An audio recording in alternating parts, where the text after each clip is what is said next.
Oh, ahoy! This is Zdenka. I know it kind of looks like a garbage. It is basically a garbage, but I'm using it to be creative here because it's another camera creative challenge. And it will make sense to you once you watch this whole video. In past videos, we talked about aperture priority mode and we talked about fully manual mode, but we didn't talk about yet fast shutter speed. And I'm talking about that super fast shutter speed where you want to freeze the motion, you want to freeze the action. And that's what we will be covering in today's video, but with a twist. And I will be talking about some highly trending photos on Instagram these days, but more after this, after the intro.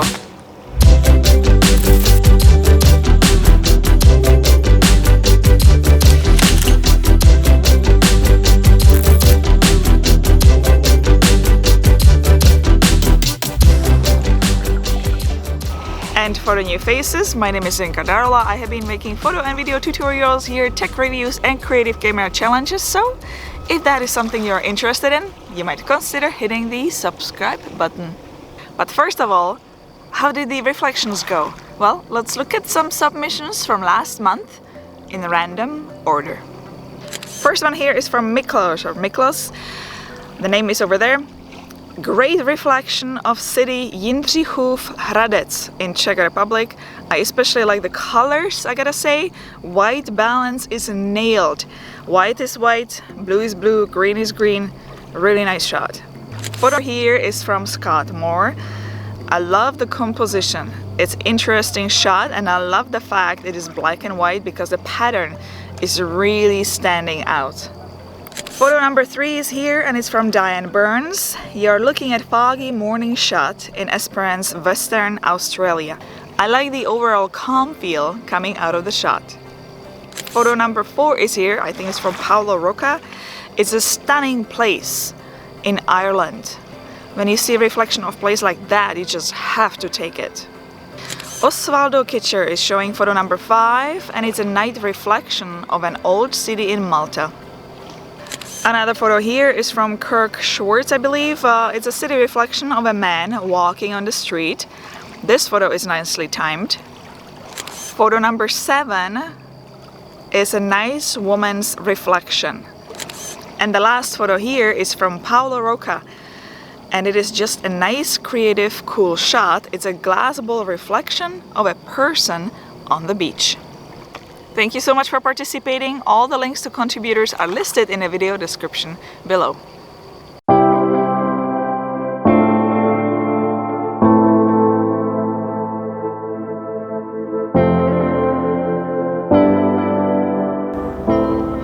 Have you seen my latest photos on Instagram? You know that water shot? That one. Or the gem between the lenses, the 50mm between all those gems? How was it done? It is quite easy to take a photo of a moving object, like a car driving by, person walking by, and stuff like that. But what I wanted to do, I wanted to combine a few different things in a photo. First of all, very close-up composition, different shapes, and very selective aperture. In simple words, I wanted only the part of the image in focus, part of the image sharp, everything else kind of blurry, out of focus, bokeh. And of course I wanted to combine also some sort of movement in the shot. It's kind of like it's telling a story, that shot. When you are planning your shot and you are choosing your main object, choose a very bold object as your main object. For the first shot I chose this. And it's basically a plastic water bottle. It used to be. I just cut off the front, I cut off the back, and I made some holes throughout because I wanted the water to enter the inside. If I didn't do that, I would not get the water in. So that was my first object. I chose this plastic water bottle. For the second one, my main object was 50mm lens, nifty 50. I wanted to make sure it's bold and it's a great lens, and I called it the gem between the lenses. It is the gem between the lenses. We talked about it before in previous videos, and I was using these plastic little gems. I found this in a kids' room, so somebody gave it to us. So I just grabbed it and I was kind of using it with this 50mm lens. And it can be any object. It can be your hand, it can be a book, it can be your shoes, it can be a person, maybe a mysterious person with a hood so you don't see clearly to the face. There are just tons of options. And then just think of surroundings with a very strong shapes. For the water shot, I choose a flat table and I just placed the water bottle on a flat table. The table had a straight lines. It's the opposite of circle. For the second shot, the lens was sitting on a patio floor with straight lines, and the wall has strong patterns. It can be any shapes. It can be also a street, you know, with leading lines. I'm finding that what works for me is if I have a round object, then I use the opposite for the background, like square. Or if I have some kind of a curves in the background, then I just use something very straight kind of in the front. It always complements each other, the opposites. Just, it works that way for me. Let's talk about light. You can take movement shots anytime during the day and it's gonna look good, but the best shots will happen during golden hours, and it's early in the morning or late in the evening, and you want to make sure that the object is between you and the sun, or the sun can be a little bit from the side as well, especially when it comes to water shots. It will always look the best. So let me grab the M50 and let's go through some settings. The lens I'm using here is the kit lens 15 to 45 millimeters, and I have it at the widest 15 millimeters. If I had even wider lens, it would be better, but I have only that, so that's it. Any object you choose should be just very nice and close to you. When it comes to aperture, I'm going to select the smallest aperture, f3.5, because I want only tiny portion of the image to be sharp to make the shot very interesting. I want only little part of the bottle sharp, everything else blurry. If I wanted a bigger area sharp, then I would increase it a bit to f4, 4.5 and 5. I want the sweet bokeh in the front and in the back, so I'm going to keep it at the lowest f-stop I can do, which is f3.5. And you can absolutely experiment with aperture. You can select very different aperture than I am selecting. It also will depend on what lens you are using.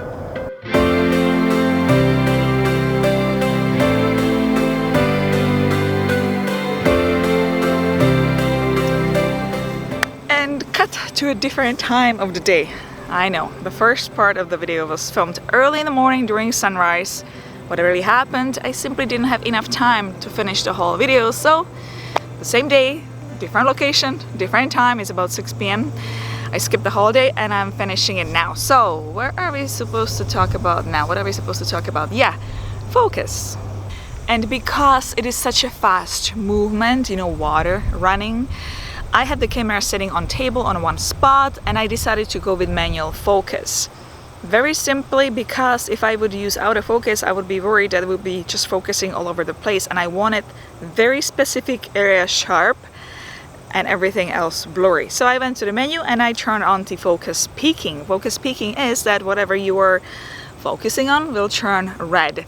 It's a great feature, definitely highly recommend it if you are shooting something like that and you have your camera in a stable place or on a tripod. Let's talk about the shutter speed.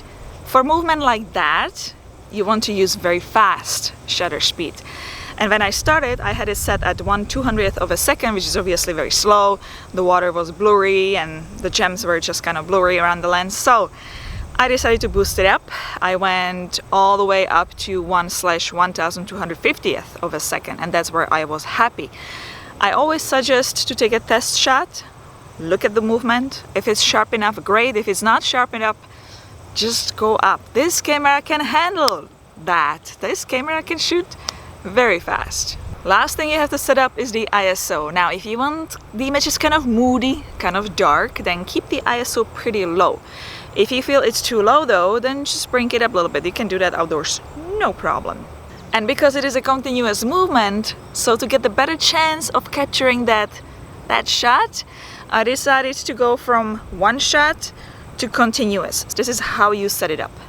Go to menu, page 1, select drive mode, and instead of single shooting, select high speed continuous and set OK. And once you are done with this shoot and you want to go back to one shot, just go back to menu like you did right now, and instead of continuous, just select one shot. And just a tip, if you have your camera on a tripod and you want to shoot a movement a little bit away from your camera and you don't have the extra set of hands, or if you're doing a selfie, maybe as you're jumping and stuff like that, it's a fast movement as well, then just connect your phone to your camera through Canon Camera Connect app. And it's the same thing, you can just press the shutter right on your phone. So now that we know all the settings, let me show you how I did the first shot. So I had the bottle sitting on a table. I had my camera on the table as well. Just keep it away from the water. The camera is not waterproof, or you can use maybe glass in front of the lens to protect it. And all I was doing was pouring the water on top of the bottle. And since there were holes, the water was getting in. And you can pretty much do that with anything, any kind of object you will find in a house which has holes. Just pour the water over top, make sure the lens is kind of capturing what's inside, and that's it. And the second photo of the lens, the same thing. I just had the lens sitting on a patio, I placed some gems along the lens, and I started throwing the rest of the gems in the shot. Now I know we can do that in Photoshop as well, we can digitally add the gems there too, but isn't that easier just to do it with the camera?